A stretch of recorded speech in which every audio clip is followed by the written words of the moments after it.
కాకినాడ సంగీత విద్వత్ సభ నిర్వహిస్తున్న 77వ సంక్రాంతి సంగీత నృత్యోత్సవాలలో భాగంగా చెన్నైకి చెందిన మాండలిన్ విద్వాంసులు యూపీ రాజు, నాగమణి, విఘ్నేష్ల కచేరీ జరిగింది. కాకినాడ సూర్యకళా మందిరంలో సంగీత విద్వత్ సభ ఆధ్వర్యంలో 10 రోజుల పాటు నిర్వహిస్తున్న 77వ వార్షిక సంక్రాంతి సంగీత నృత్యోత్సవాల్లో భాగంగా 6వ రోజు చెన్నైకి చెందిన యూపీ రాజు, నాగమణి, విఘ్నేష్లచే మాండలిన్ కచేరీ నిర్వహించారు. కార్యక్రమానికి సంగీత విద్వత్ సభ అధ్యక్షులు నారాయణ మురళి అధ్యక్షత వహించగా అతిథులు సంగీత విద్వాంసులు పాల్గొని జ్యోతి ప్రజ్వలన చేసి సరస్వతీదేవి, త్యాగరాజు చిత్రపటాల వద్ద పుష్పాంజలిని ఘటించారు.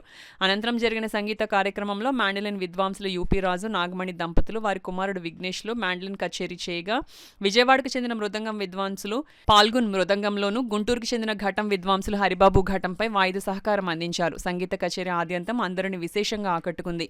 కాకినాడకు విచ్చేసిన మాండలిన్ విద్వాంసులు యూపీ రాజు, నాగమణి దంపతులను సంగీత విద్వత్ సభ, సంగీత విద్వన్మణి బిరుదుతో సత్కరించారు.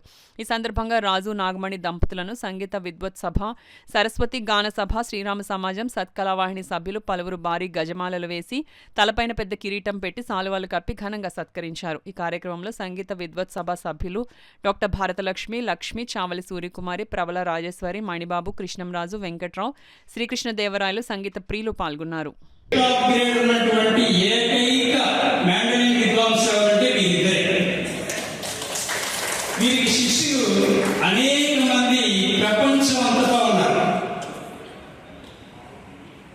మాండలిన్ శిక్షణ కేంద్రాలు అనేటువంటివి ఓపెన్ చేసి ఒక్కొక్క కంట్రీలోని వారు నేర్పడం, అప్పుడప్పుడు ఆ కంట్రీస్కి వెళ్ళి వారికి తర్ఫీదు ఇవ్వడం, ఆన్లైన్లో తర్ఫీదు ఇవ్వడం, తర్వాత ఇంకా అనేకమైనటువంటి అవార్డ్స్, బిరుదులు అనేక ఉన్నాయి.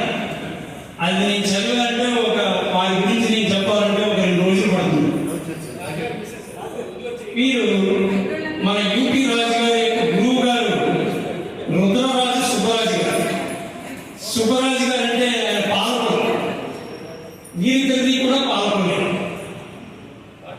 ఆయన మాండలిన్ అనేటువంటి దాన్ని కర్ణాటక సంగీతానికి ఇంట్రడ్యూస్ చేసినటువంటి మహానుభావుడు. లేకపోతే మనకి కర్ణాటక సంగీతంలో మాండలిన్ అనేటువంటిది లేదు. మా గురుగారికి చదవలసింది. సో సుబ్బరాజు గారు పాలకొల్లు వాసులు. ఆయన లేనిదే వచ్చి ఈ మాండలిన్కి ఉన్న కుటుంబ సభ్యులు ఎవరు కూడా ఇంత పైకి వచ్చేవాడు కాలంలో. సో ఆయన మా 2 డిస్ట్రిక్ట్లు అంటే ఇక్కడ east west, mostly west Godavari, ఆయన ఒకే ఒక పాట టీచర్ మాట ఆ ఏరియాలో. సో ఆయన అక్కడ ఉన్న వాళ్ళందరికీ, మా కజిన్స్తో లేదా మాకు అందరికీ ఆయనే పాట గురుగారు. ఆయన మెడ్రాస్ వెళ్ళి ఆ తర్వాత మమ్మల్ని తీసుకెళ్ళటం, మాకు ఈ భాగ్యం ఇవ్వటం, ఆ విధంగా మీ ముందుకు మేము రావడం, మాకు ఇలాంటి సన్మానాలన్నీ మీ మంచి మనసుతో జరగడం మాకు చాలా ఆనందంగా ఉంది. సో దీనికంటే మా స్పందన, నాకు ఎలాగే ఈ కాకినాడ ఈ సభ వచ్చి చిన్నప్పటి నుంచి ఆదరించి నాకు పిలిచి ఎంతో ఎంకరేజ్ చేస్తున్నారు. సో దానికి మించింది ఇంకా మా సంతోషం అంత ఎక్కువ